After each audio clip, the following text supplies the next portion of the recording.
अस्सलाम वालेकुम, welcome to my channel upgrade yourself. इस किताब का नाम है मामूली बातों से परेशान ना हो। इस किताब के 2 असल मैं आप लोगों से शेयर कर रही हूँ। असूल नंबर 10 है, लम्हे मौजूद में जीना सीखें। बड़ी हद तक हमारी ज़हनी सुकून का दारोमदार इस बात पर होता है कि हम कितना ज़्यादा लम्हे मौजूद में जिंदा रहते हैं। कतई नज़र इस बात से कि गुज़श्ता कल या गुज़श्ता साल क्या हुआ था, या आइंदा कल या आइंदा साल में क्या हो सकता है। लम्हे मौजूद वो वक्त है जहाँ आप हमेशा से हैं।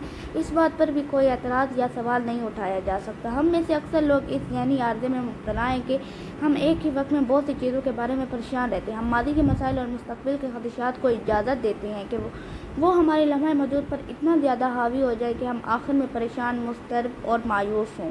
इसके बरक्स हम अपने शुक्रगुज़ारी के एहसास और अपने ज़रूरी कामों को भी भूल जाते हैं और सोचते हैं कि आइंदा आने वाला कल या दिन आज से बेहतर होगा। बदकिस्मती की बात यह है कि हमारी ज़हनी हरकियात बार बार यही दोहराती रहती हैं। वो अच्छा दिन या वक्त कभी नहीं आता। जो लेन ने एक बार कहा था, ज़िंदगी वो है जो गुजर रही है। जबकि हम प्लानिंग करते रहते हैं। जब हम लोग मनसूबा बंदी या प्लानिंग में मसरूफ़ होते हैं तो हमारे बच्चे बड़े हो रहे होते हैं, हमारे प्यारे हमसे दूर जा रहे होते हैं या इस ज़िंदगी से ही किनारा कर रहे होते हैं।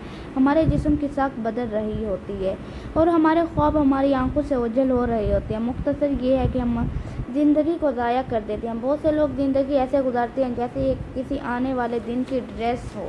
ज़िंदगी ऐसी नहीं है। दर हकीकत किसी के पास भी ये गारंटी नहीं है कि वो कल यहाँ होगा या नहीं। लम्हे मौजूद वो वाहिद वक्त है जो हमारे पास है और इसी वक्त पर हमारा इख्तियार है। जब हमारी तवज्जो लम्हे मौजूद पर होती है तो हमारे जहनों से खौफ निकल जाता है। खौफ वो चीज़ है जो हमारे मुस्तकबिल से जुड़ा हुआ है। हमारे पास ज़्यादा दौलत नहीं होगी, हमारे बच्चे परेशान होंगे, हम मर जाएंगे या कुछ भी। इस खौफ से लड़ने के लिए सबसे बेहतरीन हिकमत अमली ये है कि हम अपनी तवज्जो को लम्हे मौजूद की जानिब वापस लाएं। मार्क ट्वेन ने कहा था, मैं अपनी ज़िंदगी में बहुत सी खौफनाक बातें सोचता रहता हूँ, इनमें से थोड़ी सी हकीकत में हुई। मेरा ख्याल नहीं मैं इससे अच्छी कोई और बात कर सकता हूँ। अपनी तवज्जो को अभी और यहाँ पर मरकूज़ करने के लिए कोशिश करें। आपकी कोशिशों के नतीजे बहुत हैरानकुन होंगे। रूल नंबर 11 है, फ़र्ज़ करें कि आपके अलावा हर शख्स रोशन ख़याल है। यह हिकमत अमली आपको ऐसा काम करने का मौका फराहम करती है जो आपके लिए मुकम्मल तौर पर नाकाबिल कबूल हो सकता है। ताहम अगर आप इसे आजमाते हैं तो यह आपके लिए अपनी शख्सियत की तामीर में सबसे अहम कदम हो सकती है। जैसा कि इस उन्वान से ज़ाहिर है कि गालिबन आप ये तसव्वुर करते हैं कि जिस शख्स को आप जानते हैं, जिस भी शख्स से मिलते हैं, वो रोशन ख़याल है या तंग नज़र है। इसका यह मतलब है कि हर शख्स यानी आपके अलावा हर शख्स रोशन ख़याल है। तो इसका मतलब ये है कि आप जिस शख्स से भी मिलते हैं, इससे आप कुछ ना कुछ सीखते हैं। आप एक लाबाली नौजवान से सब्र करने का सबक सीखते हैं। बड़ी मौसीकी आपको ये सिखाती है कि किसी के बारे में बहुत जल्दी फ़ैसला ना करें। आपका काम ये है कि आपने इस बात का तयन करना है कि आपकी ज़िंदगी में मौजूद लोग आपको क्या सिखा रहे हैं। इस तरह से आप अपने अंदाज में ज़िंदगी को समझने की कोशिश करें और अगर आप ऐसा करते हैं तो आप खुश होंगे कि आपने ठीक किया। अक्सर वक़्त जब आप एक बार ये जान लेते हैं कि कोई इंसान आपको क्या सिखा रहा है तो परेशानी से निकलना आसान होता है।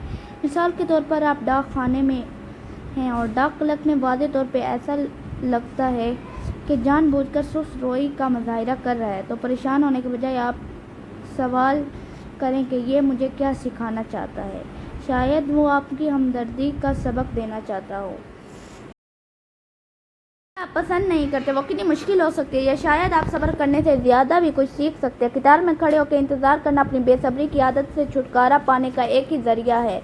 आप हैरान होंगे कि कतार में खड़ा होना कितना आसान और लुत्फ़ बख्श काम है।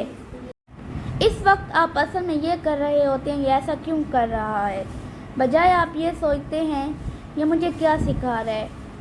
अपने इर्द गिर्द मौजूद बाशऊर और रोशन ख्याल लोगों पर नज़र डालें।